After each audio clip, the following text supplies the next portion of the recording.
English Campfire. Picture this, if you will. It's 5:45 in the morning. Oh, man.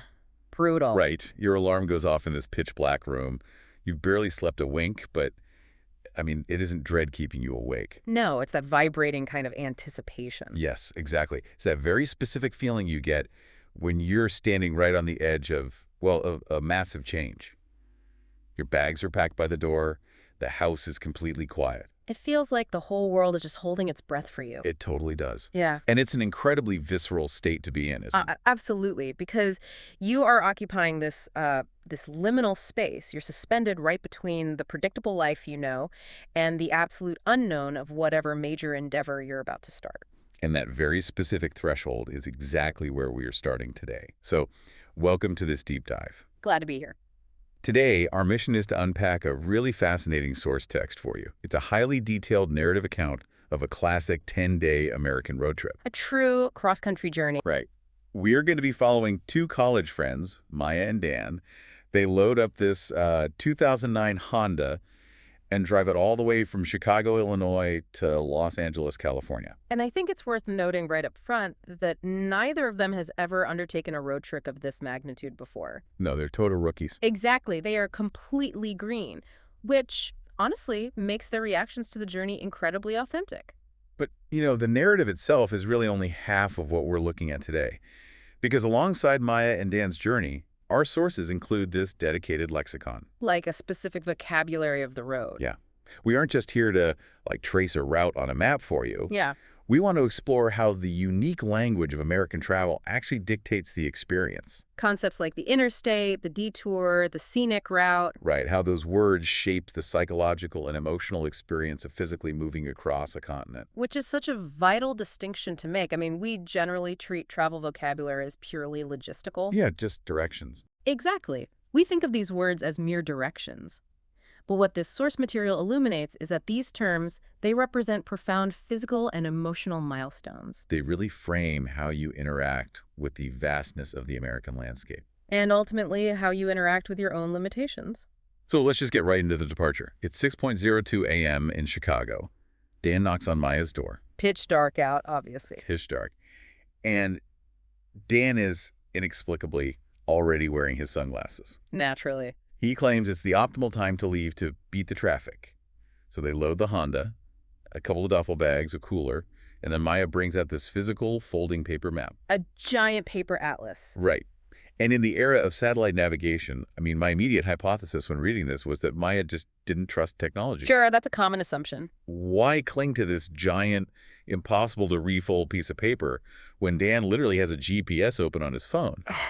And Dan rolls his eyes, obviously, and Maya defends it by saying, what if we lose signal? Which is a valid point, but... But there has to be more to it than just a fear of a dead zone in the Midwest, right? Oh, absolutely. You're touching on a really interesting psychological phenomenon there.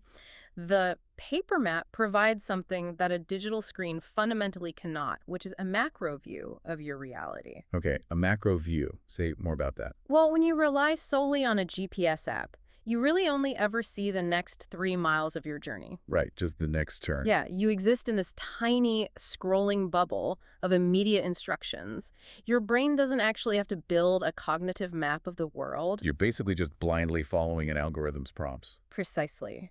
But a paper map requires you to physically orient yourself. Oh. You unfold that massive grid across your lap, and you are literally holding the entire continent in your hands. Wow, yeah. You can trace that solid line from Chicago to Los Angeles with your own finger. It provides this sense of tangible security against an environment that is, frankly, overwhelmingly large.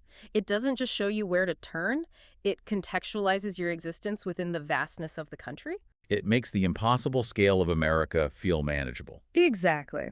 So armed with this macro view map and Dan's deeply optimistic sunglasses, they finally pull onto the interstate just as the sky begins to turn pink. The first major milestone. Right, our first linguistic and physical milestone of the road. And the interstate system is really the absolute backbone of the modern road trip. What the source material highlights so well is the sheer rigid logic behind it. It's all math, right? It is. The U.S. interstate system is this incredibly elegant mathematical grid. Even-numbered interstates run east-west, and odd-numbered interstates run north-south. Like Interstate 90 running coast to coast from Seattle to Boston. Right. And understanding why this matters to the psychology of Maya and Dan's trip requires looking at what the interstate is designed to actually do. Okay. Because when they merge onto that highway, the city of Chicago just quickly falls away. Within 20 minutes, their entire world is reduced to asphalt, sky, and a flat farmland. It's like you're in a tunnel. A sterile bubble of speed, yes. The interstate was engineered specifically to insulate drivers from the messy, slow reality of the local towns they are passing through. It's just relentless, uninterrupted forward momentum. Designed for one singular purpose: to move you fast. Right. And Dan actually looks out the window at this flat expanse and remarks, "There it is, America." He thinks he's seeing it. But of course, the illusion of endless motion is just that, an illusion.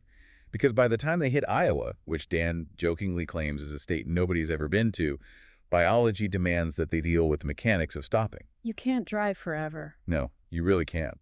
And that brings us to two crucial pieces of our lexicon: the exit ramp and the rest stop. Right. So if the interstate is the illusion of infinite progress, the exit ramp is the psychological commitment to breaking that momentum.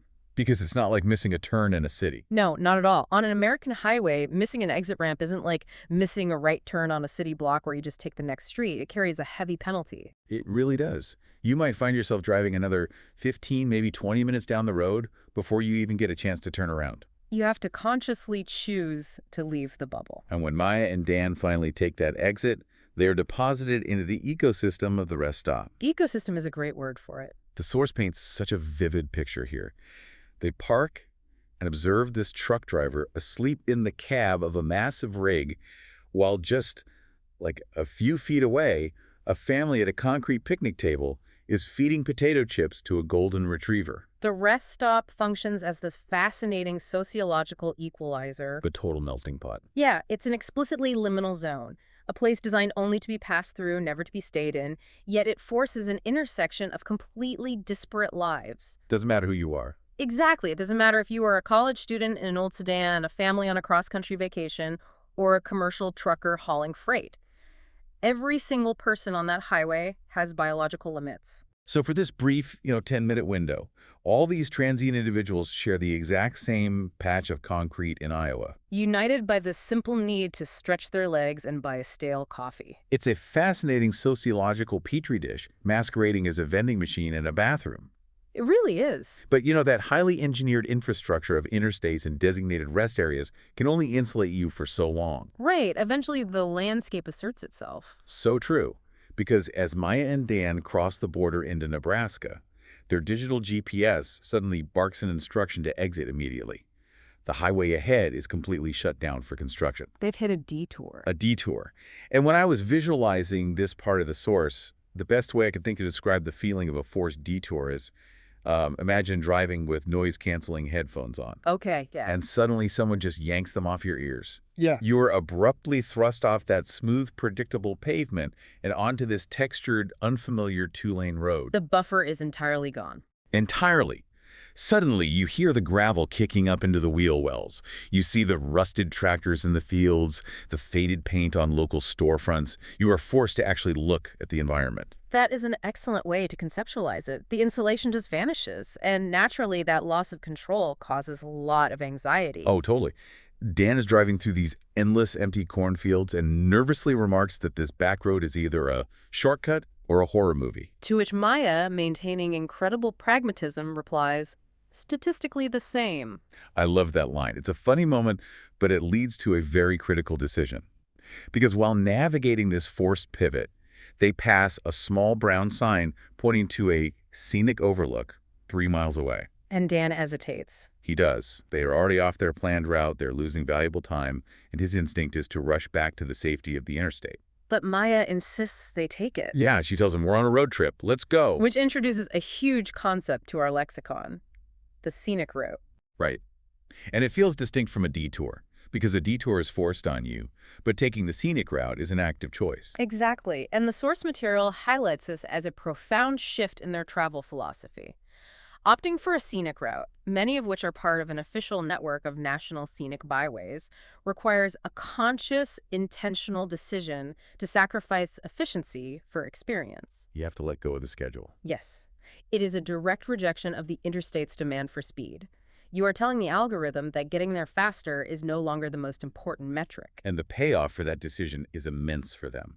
They pull the Honda into this dusty dirt parking lot at the edge of a bluff, and below them, the North Platte River is cutting this winding path through golden farmland, all sitting beneath an impossibly massive sky. They turn off the engine and just sit there in total silence. Dan finally exhales and admits, "Good call."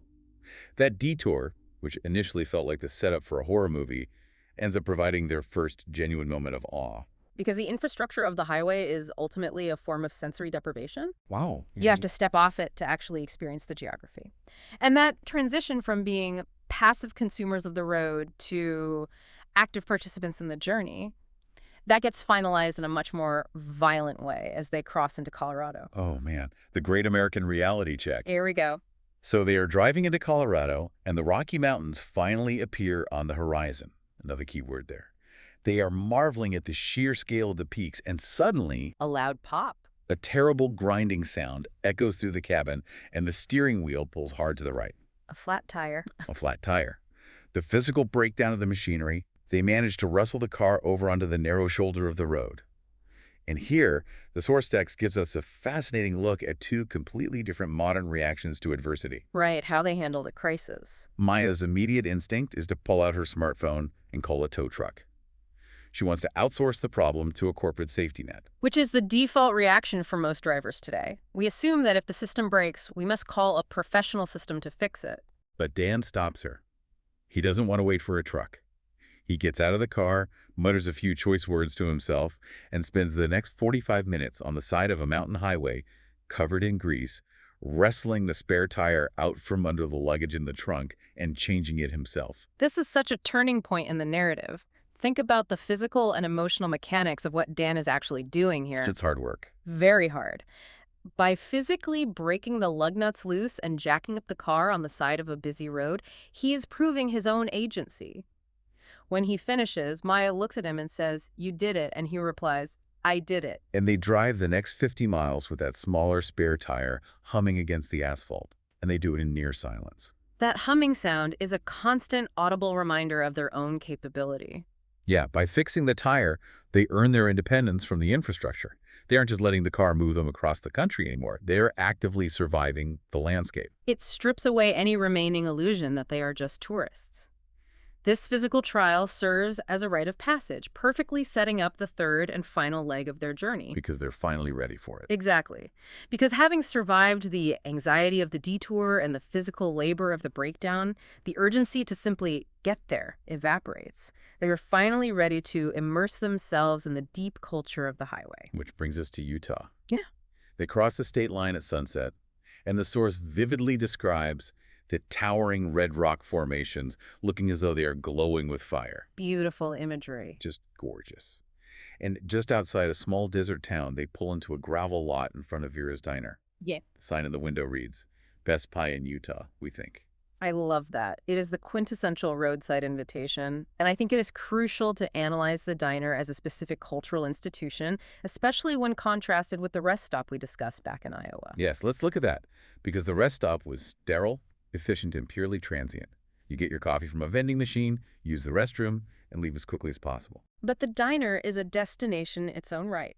Historically, diners were architecturally designed with gleaming chrome accents, massive plate glass windows, and bright neon signage specifically to catch the eye of a driver moving at 60 miles an hour. They are warm, brightly lit beacons in the dark. And unlike the rest stop, a diner has roots. It has regulars who sit at the same stools every single morning. And crucially, it has human anchors. Maya and Dan are served by a waitress who has worked at Vera's for 18 years. 18 years. Think about how much she's seen. Right. She jokes with them about their route to Vegas, casually mentioning everybody comes back this way. She isn't just pouring bottomless cups of strong coffee. She is the human face of a landscape that has mostly been blurring past the windows of the Honda. She provides a real sense of community in the middle of nowhere. She really does. And that diner booth is actually the perfect place to synthesize the rest of our travel lexicon. The source outlines several other structural elements of the road trip that Maya and Dan must navigate to maintain their existence. For instance, the motel. Right. Which is distinct from a hotel. Very distinct. The word itself is a portmanteau of motor hotel. Motels are uniquely designed so that the doors face the parking lot. You pull your car directly up to the room you are sleeping in. So you never really leave the road behind. Exactly. It speaks to the psychological need of the traveler to keep their vehicle, which is their shelter, their mobility, and their lifeline, as close as possible. That makes so much sense. Yeah. The source also mentions passing roadside attractions. You know, giant balls of twine, dinosaur statues made of fiberglass. I always thought of these as just tacky tourist traps. Sure, they seem like it. But in the context of a 10-day drive, they serve a vital purpose, don't they? Oh, they do. They break up highway hypnosis. When you stare at an unspooling gray ribbon of asphalt for 8 hours a day, your brain begins to disengage. You zone out. Completely. Uh-huh. So a 60-foot-tall fiberglass dinosaur forces your eyes to refocus and gives your mind an anchor point in an otherwise featureless expanse. Along with paying tolls to cross critical bridges and making constant pit stops to tank up on fuel, all these elements form the complete grammar of their survival. The daily rhythm of the road. Which finally brings us to day 10, the arrival, the absolute climax of this deep dive. They finally made it. They did. Maya and Dan have traversed the geometric grid of the interstates. They've surrendered to the detours. They've earned their agency on the shoulder of a mountain road, and they've eaten the cherry pie in Utah. Finally, they pull the dusty Honda onto the Pacific Coast Highway in Los Angeles. And the visual contrast the source paints here is staggering. They began this journey in the dark, flat, freezing pre-dawn of a Chicago city street. And now? Now they are driving with the windows rolled all the way down, staring out at the sheer, unexpected, massive expanse of the blue Pacific Ocean. Maya even mentioned she hadn't remembered the ocean being quite so big. And what I found so poignant about this arrival is how quiet it is. It's a very subdued moment. Yeah, they don't sprint out into the surf cheering. They don't immediately start taking selfies to prove they made it. They pull the car over, sit on the hood, and just look at the water. Dan says, "We should have done this years ago." And Maya replies with perhaps the most insightful line of the entire text. She says, "We weren't ready years ago." When I read that line, my immediate thought was that she was talking about patience. How so? Well, because physically, they could have driven a car when they were 18. But at 18, you just want to teleport to the beach. You don't have the mental endurance to appreciate an empty cornfield or sit at a diner counter talking to a waitress. Is that the kind of readiness the source is pointing to? I think you are absolutely hitting the core of it. Readiness, in the context of this journey, has nothing to do with the physical act of operating a steering wheel.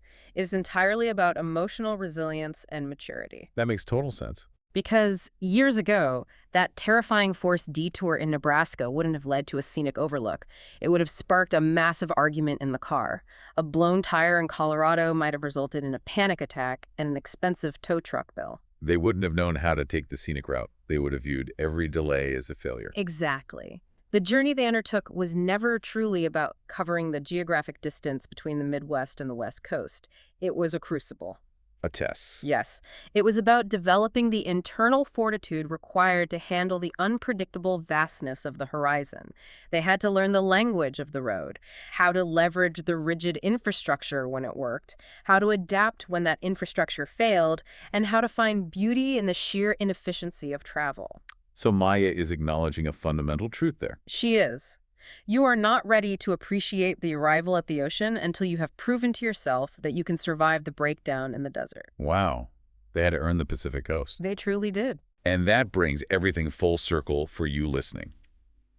We have followed Maya and Dan through the rigid, numbered logic of the interstate system. We've felt the sudden vulnerability of the forced detour. We sat in the quintessential warmth of a roadside diner.